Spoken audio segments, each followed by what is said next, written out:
सकाळची जे मारे संध्याकाळी येतो, सकाळचे मारे राहते, संध्याकाळी बाहेर लागतो, उठून गर्दी बिर्दी नसते संध्याकाळी. सकाळी मूड फ्रेश होतो. चल चालू. सर ऐका ना, सकाळी जिमला आलेला भारी का संध्याकाळी? प्रश्न चांगला आहे तुमचा, सांग. हे बघा मित्रांनो, आज या मुलांचा प्रश्न होता सकाळी जिम चांगली की संध्याकाळी.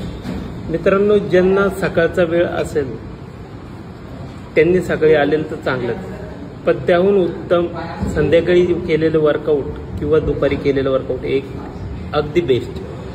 कारण सकाळी तुमचा सेंट्रल नर्वस सिस्टीम ही जरा कमजोर असते, ती तुम्हाला हाय फील करायला एनर्जी नसते, त्याच्यामुळं तुम्ही संध्याकाळी करा. कारण संध्याकाळी तुमच्या दिवसभरात पोटात अन्न वगैरे कार्बोहायड्रेट वगैरे असतात, त्यामुळे तुमचं नर्वस सिस्टीम स्ट्रॉंग असतं आणि वेट जास्तीत जास्त तुम्ही लिफ्ट करू शकता, त्यात तुम्हाला जास्त फायदा मिळेल.